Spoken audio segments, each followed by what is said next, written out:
Alex जी की Bugatti repair करने Alex के घर पहुंच चुके हैं मैट आर्मस्ट्रांग। बुगाटी के सीईओ लगातार इंस्टाग्राम पर स्टोरीज डाल रहे हैं, ये बोलते हुए कि रोक दो इस रिपेयर को वरना इसका अंजाम अच्छा नहीं होगा। लेकिन एलेक्स जी और मैट आर्मस्ट्रांग ठान चुके हैं, इस बार बुगाटी की इमेज की धज्जियां भी उड़ाएंगे और इतिहास भी लिखेंगे, क्योंकि एलेक्स जी की बुगाटी जब क्रैश हुई थी तब कार में लगे सारे एयरबैग्स डिप्लॉय हो गए थे। और अब मैट और एलेक्स के सामने सबसे बड़ा चैलेंज था डैमेज एयरबैग्स को निकालकर उसकी जगह नए एयरबैग्स को लगाना, जिसके लिए मैट और एलेक्स पहले खोलना शुरू करते हैं बुगाटी के स्टीयरिंग व्हील में लगे एयरबैग्स को, जो थोड़ी मेहनत और पेशेंस के बाद खुल तो जाते हैं। लेकिन एयरबैग्स के साथ साथ बाहर आती है बुगाटी की सच्चाई, क्योंकि अगर तुम जरा ध्यान दो तो जब बुगाटी क्रैश हुई थी तब एलेक्स जी ने बुगाटी से पार्ट्स मांगे थे, बुगाटी को धमकियां दी थी, तब बुगाटी को फर्क नहीं पड़ा था। लेकिन मैट आर्मस्ट्रांग के आते ही बुगाटी की खटिया खड़ी हो गई थी। पता है क्यों? क्योंकि गाड़ी जब तक क्रैश कंडीशन में थी तब तक बुगाटी के सीक्रेट्स भी छुपे हुए थे, लेकिन जैसे जैसे बुगाटी खुल रही है वैसे वैसे बुगाटी के सीक्रेट्स भी खुलना शुरू हो चुके हैं, क्योंकि मैट जैसे ही स्टीयरिंग व्हील के एयरबैग्स को निकालता है और उसके पार्ट नंबर को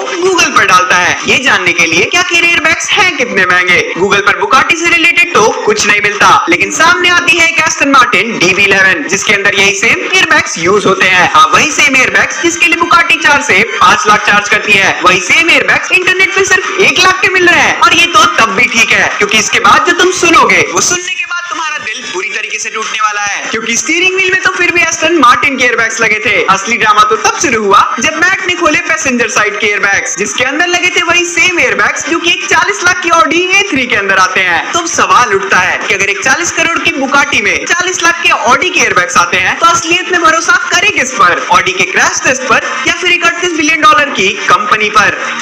इंटरनेट